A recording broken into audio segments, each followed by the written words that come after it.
Orang ini tidak akan membiarkan temannya mengikat rambutnya. Bahkan mengacak-acak rambutnya. Tutupi wajah dengan rambutnya. Hanya karena tidak ingin membiarkan orang lain. Lihat leher yang seksi punya dia. Nafsu posesif yang menakutkan ini. To ensure a comfortable life, our people we offer several benefits. Dilihat oleh Yongdo. Sepulang sekolah, Yongdo memblokir ruang kelas. Kunci Eng Sang di dalam. Dia ingin menyelidiki identitas asli Eng Sang. Bahkan tuangkan semua barang di dalam tas keluar. Melihat Bona masuk ke dalam. Dia juga tuangkan semua barang di dalam tas dia keluar untuk membandingkan. Satu sisi penuh dengan perlengkapan sekolah. Satu sisi penuh kemewahan. Dari sana bisa melihat. Eng Sang jelas bukan anak dari keluarga kaya. Bahkan mengancam Eng Sang. Jika berpura-pura menjadi anak kaya di sekolah. Endingnya tidak terbayangkan. Sekarang Eng Sang mulai panik. Ketika sedang sangat canggung. Sahabat Chan yang datang untuk membantunya. Yang Do langsung marah. Sekarang di samping Eng Sang.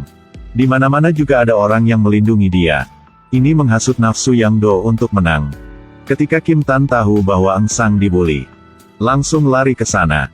Tapi melihat Yang Do sedang ganggu orang lain. Ternyata teman yang sering dibully ini. Memutuskan untuk melawan Yang Do sampai akhir. Tidak hati-hati menggaruk wajahnya. Sekarang Yang Do tidak mau memaafkan lagi. Dengan kekuatan keluarga. Bisa menuntutnya sampai mati. Teman itu tidak punya pilihan selain berlutut dan meminta maaf. Eng Sang melihat adegan itu. Tiba-tiba sangat khawatir. Bagaimana jika Yongdo memperlakukannya dengan cara yang sama?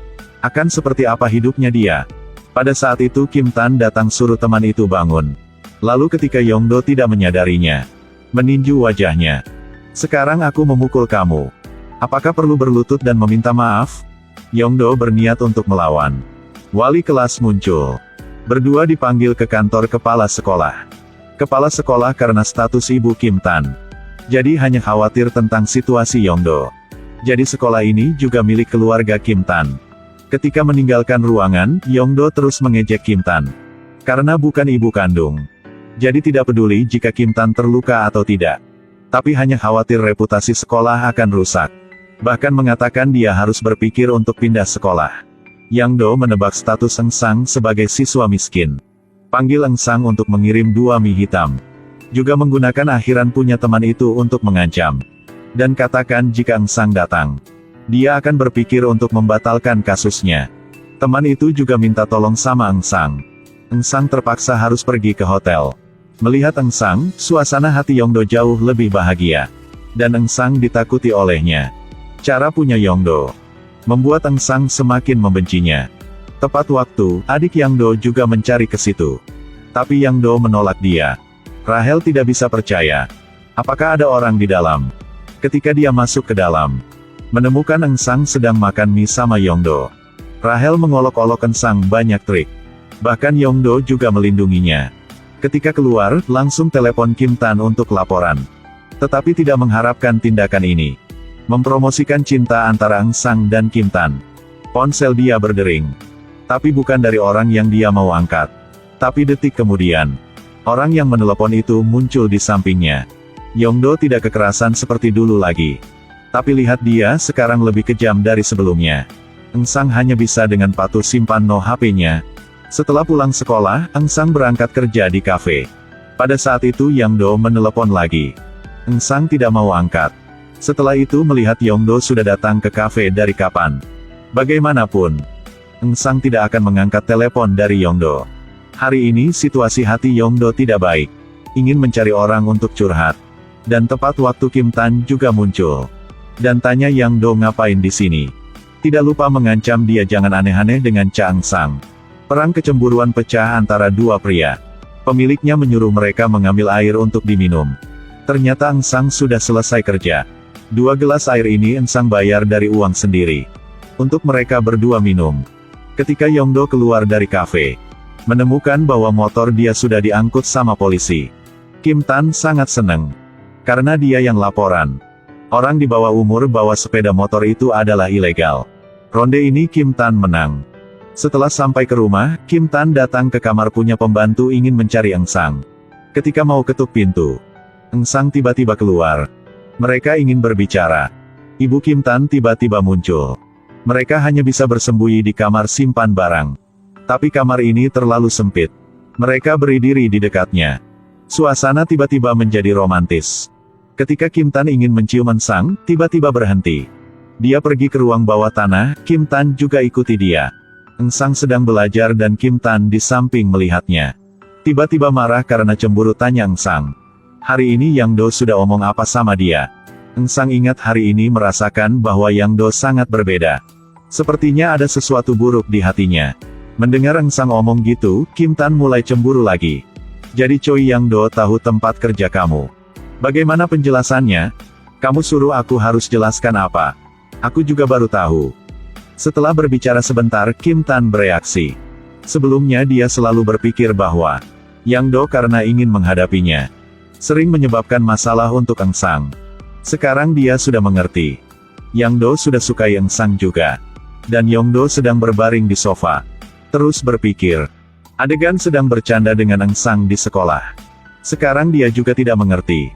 Kenapa diri sendiri ingin bertemu dengannya. Di hari berikut, saat makan siang. Dia ambil piring nasi punya Sang. Dan bilang sama dia, mulai dari sekarang. Harus makan sama dia. Sekarang Sang ingin melawan. Posisi orang yang sering dibully. Bawahan Yang Do juga sama sekali tidak sopan. Menekan Sang ke kursi. Semua teman-teman yang lain melihat dengan merasa aneh. Karena dari dulu sampai sekarang, Yang Do tidak pernah mau bully siswa perempuan. Sang sangat khawatir, dalam hati tidak tahu harus melakukan apa. Berkumpul semua keberanian tanya kepada Yang Do. Kenapa suruh dia duduk di sini? Yang Do bilang tidak apa-apa. Karena aku mau duduk di sini saja. Dengan waktu bersama Kim Tan juga melihat mereka. Di dalam kantin. Yang Do sedang bully gadis yang dia sukai. Mendengar seseorang marah. Yang Do marah tidak mau makan lagi, meletakkan sumpit. Kim Tan tidak peduli Yang Do. Tarik tangan Sang ingin bawa pergi. Kim Tan ingin bertarung dengan Yang Do. Saat bersiap untuk bertarung. Sang hentikan mereka. Aku memohon, jangan melakukan apa. Melihat muka ketakutan punya Sang. Kim Tan langsung bawa dia keluar. Sebenarnya Yang Do melihat Sang jatuh dalam hati juga sangat sedih. Mereka berdua naik ke atap gedung sekolah. Sang ketakutan sampai nangis. Kim Tan datang untuk melihat apakah Sang terluka. Pada saat itu Yang Do menelepon. Sang sangat takut. Kim Tan suruh dia jangan angkat telepon. Tapi dia sangat tidak berani matikan ponselnya. Dia khawatir Yang Do akan mengungkapkan identitas aslinya. Jadi Sang tetap mau angkat. Tepat saat itu, Kim Tan peluk dia. Menekan dia ke tembok. Hanya dengan begitu bisa menjadi tenang kembali. Lalu berkata yang keren. Cobalah untuk tidak mendengarkan lagi. Dia tidak akan biarkan seperti itu. Sang malu langsung lari. Baru menyadari jika Yang Do sedang menunggunya di tangga. Yang menarik lengannya langsung didorongnya. Marah dan langsung pergi.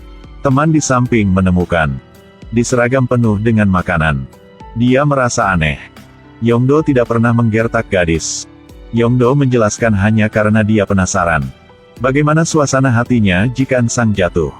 Temannya bilang dia adalah orang bodoh karena cinta. Suka sama orang tapi menggertaknya. Sang masuk ke dalam toilet untuk bersihkan pakaiannya. Bona dengan hati baik. Kasih seragam olahraga untuk Sang. Kim Tan ingin balas dendam untuk pacarnya. Semua adegan itu terlihat oleh Rahel. Dia langsung marah masuk ke dalam kamar mandi. Menarik rambut Sang. Orang sepertimu hanya membawa bencana. Sekarang Kim Tan dan Yang Do karena kamu. Mereka sedang bertarung. Ketika mendengar berita ini, Sang segera berlari ke sana. Kim Tan dan Yang Do sudah banyak luka di tubuhnya. Menarik perhatian siswa di sekitar. Kepala sekolah memperingatkan jika keduanya terus mengganggu ketertiban sekolah. Keduanya akan pindah ke sekolah lain. Mereka awalnya adalah sahabat, sekarang berubah menjadi musuh. Sang pulang sampai ke pintu rumah. Menemukan Kim Tan terluka sedang menunggunya. Dengan ramah kembalikan telepon ke Sang. Lalu mulai manja seperti anak kecilnya. Sang jelas patah hati, tapi mencoba untuk tetap tenang. Ketika balik ke kamar. Ingat ciuman dengan Kim Tan. Dalam hati dia ada sedikit sentuh. Dan Yang Do sedang duduk di minimarket. Ingat adegan Sang tertidur di depan dia. Bisa tidur seperti itu? Dia menyadari bahwa diri sendiri sudah jatuh cinta pada Sang juga. Keesokan harinya, Kim Tan bangun dari subuh. Suruh sopir tunggu di pintu. Berharap bisa jalan ke sekolah bersama Eng Sang. Tapi menunggu dengan waktu yang lama, tapi dia tidak muncul. Ketika sampai ke sekolah, baru tahu jika hari ini Eng Sang tidak masuk. Dalam hati Yongdo juga merasakan tidak enak.